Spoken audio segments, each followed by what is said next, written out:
अनगर प्रकरणात जे आहे उज्ज्वला तिढे यांचा अर्ज तुम्ही उमेदवारी अर्ज बाद ठरवल्यानंतर तुम्ही त्याला त्याविरोधात अपील केलेला आहात कोर्टात. तर कोर्टामध्ये आज तारीख होती, आज कोर्टामध्ये काय काय चर्चा झालेली आहे?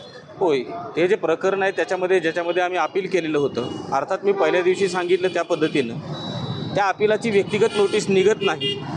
अपिलाची नोटीस ही आम्ही स्वतः निवडणूक निर्णय अधिकारी यांना गुरुवारी संध्याकाळी नेऊन दिली. शुक्रवारी ते प्रकरण लागलं. शुक्रवारी आम्ही कोर्टाला सांगितलं की आम्ही नोटीसची कॉपी रिटर्निंग ऑफिसरला नेऊन दिलेली आहे. त्यांनी त्यांच्या नोटीस बोर्डवरती ती लावलेली आहे. त्याचा कंप्लायन्स ते आज करत आहेत. त्याचबरोबर त्यांचं जे काही म्हणणं असेल त्या म्हणण्याची कॉपी ते आज दुपारपर्यंत देतो असं त्यांनी सांगितलेलं आहे. त्याच्यानंतर ते प्रकरण अंतिम युक्तिवादाकरिता उद्या ठेवण्यात आलेलं आहे. त्याच्यामध्ये एकतर उद्या त्याच्यामध्ये युक्तिवाद होईल न्यायालयाच्या वेळेनुसार किंवा परवा दिवशी त्याच्यामध्ये युक्तिवाद होईल असं. प्राजक्ता पाटील, सरस्वती शिंदे या देखील आल्या होत्या आज कोर्टामध्ये. तर सरकारी वकिलांनी आरोतर्फे त्यांचं म्हणणं काय म्हणलं आणि त्या प्राजक्ता पाटील त्यांनी आपण येऊन गेले कोर्टामध्ये, त्यांचं काय म्हणणं? नाही, त्या दोघांचंही म्हणण्याची कॉपी आणखीन कोर्टाच्या रेकॉर्डला त्यांनी दिलेली नाही. ते देतील, त्याची कॉपी आम्ही रिसीव्ह करू. ती कॉपी आम्हाला आल्यानंतर मग अंतिम युक्तिवादासाठी प्रकरण ते उद्या त्या ठिकाणी ठेवणार. नगराध्यक्षपद डिक्लेरेशन नाही, मुळात मी अगदी सांगत आलो आहे सुरुवातीपासून या प्रकरणामध्ये जोपर्यंत नामनिर्देशन पत्राच्या विरोधामध्ये म्हणजे आमचं जे नाकारलं त्या ठिकाणी त्याच्या विरोधामध्ये जोपर्यंत आमचं जिल्हा न्यायालयामधलं अपील त्या ठिकाणी डिसाईड होत नाही तोपर्यंत ती निवडणूक प्रक्रिया कशीच पुढे जाऊ शकत नाही. त्याच्यामुळं आहे त्या पोझिशनला ती निवडणूक प्रक्रिया त्या ठिकाणी आहे. आज कोणी आलं होतं सरकारी वकील वगैरे बाजू? हो, सरकारी वकील त्यांच्या वतीनं आज ॲपियर झाले. ते आज म्हणणं पण देणार आहेत. अद्यापपर्यंत त्यांचं म्हणणं आलेलं नव्हतं. ते थोड्या वेळानं देतो म्हणाले. त्याची कॉपी आम्हाला मिळेल आणि मग प्रकरण पुढे जाईल त्या ठिकाणी. मंगळवेढा नगर परिषदेचं पण देखील काहीतरी अर्ज दाखल झाला. हो, मंगळवेढा नगर परिषदेमध्ये सुनंदा आवताडे यांचा नगराध्यक्षपदासाठीचा भरलेलं जे नामनिर्देशन पत्र आहे त्याच्यावरती त्या ठिकाणी आम्ही आक्षेप घेतलेला होता. त्या आक्षेपाच्या तो आक्षेप आमचा फेटाळला आणि त्याच्या विरोधामध्ये आम्ही पंढरपूर जिल्हा न्यायालयामध्ये प्रकरण दाखल केलेलं आहे. त्याच्यामध्ये सुनावणी त्या ठिकाणी उद्या ठेवण्यात आलेली आहे. नेमकं काय प्रकरण? हां, त्याच्यामधला इश्यू जो आहे तो असा आहे की त्यांचा जो मुलगा आहे सुनंदा आवताडे यांचा, त्यांचं आणि नगर परिषदेचं त्या ठिकाणी कॉन्ट्रॅक्ट झालेलं आहे एका कामाच्या अनुषंगानं. 2 कामं आहेत त्यांच्याकडे दिलेली आणि अशा वेळेला ज्या वेळेला कुणी संबंधित व्यक्ती जर त्या ठिकाणी कॉन्ट्रॅक्च्युअल रिलेशनशिपमध्ये नगर परिषदेच्या असेल तर महाराष्ट्र नगर परिषद अधिनियम 1965चे 16(1) अन्वये त्याला त्या ठिकाणी त्या नगर परिषदेची निवडणूक लढवता येत नाही अशी तरतूद आहे आणि ते आम्ही बाजू मांडण्याचा त्या ठिकाणी प्रयत्न केला.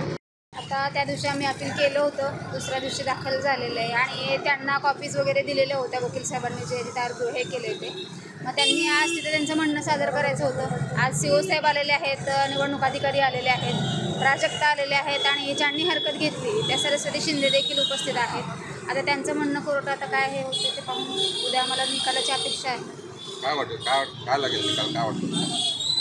आता ह्याच्यामध्ये तर सर्व अधिकाऱ्यांचा पहिल्यांदा प्रश्न येतो. अधिकारी साहेबांनी आम्हाला त्रुटी वगैरे फॉर्म वगैरे देतानाच गफलत केलेली होती. एक तर त्यांनी राहिलेली सही होती तर त्यांनी ईमेलद्वारे कळवलेलं नव्हतं किंवा कॉल केला नव्हता. रोज ते तर व्हॉट्सअप कॉलिंग करत होते. मग त्यांची तर ते आता दोषी तर पहिल्यांदा अधिकारीच आहेत आणि राहिला प्रश्न हरकतदाराचा. तर हरकतदाराचा आता तुम्हाला सगळ्यालाच माहिती त्यांची तर कधी अर्ज मंजूर कधी झाला होता, अर्ज दाखल कधी केला होता, फोटो कसे पब्लिश केले नव्हते हे तर जनतेने पाहिले. अचानकच उज्ज्वला तिथे फक्त विरोधात आहे म्हणून सगळं गाव विरोध करत होतं, ह्याने विरोध करत होते, येऊ देत नव्हते. मग सरस्वती शिंदेला कसं काय कोणी ॲक्शन घेतली नाही? मग तिनं फॉर्म भरला कधी ना? आता तिनं माघार कशासाठी घ्यायला लागले? जर भरलाच होता ना तर थांबायचंच होता ना. पाटील परिवाराचं तिचे कशाचे वाद होते की त्यांनी भरला होता फॉर्म? कशासाठी भरला होता? परत त्यांना काहीतरी प्रश्न तुम्ही पत्रकार बांधवांनी विचारला तर परत त्या म्हणतात आम्ही राजन मालकांच्या विचाराचीच माणसं आहोत आणि त्यांनी सांगितलं म्हणून आम्ही फॉर्म भरला. मग तुम्ही एखाद्या ह्यांना शिकवून उभं केलेलं आहे तर चांगलं त्यांची बाराखडी शिकवून तरी सांगा ना. त्या तुम्हालाच खोटं पाडायला लागले तिथं. आता याच्यावरूनच लक्षात येतं ना की हा कसं केलं गेलेलं आहे षडयंत्र सगळं.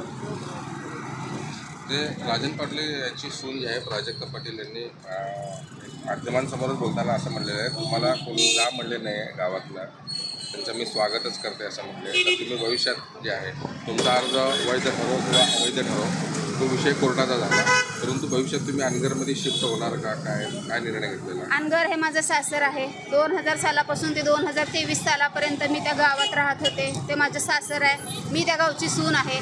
प्राजक्तांनी मला जरी तसं बोललेले असतील, त्यांनी म्हणले असतील, एक माझी लहान बहिणीसारखी येते, तिच्या गोष्टींचा मी आदर करते.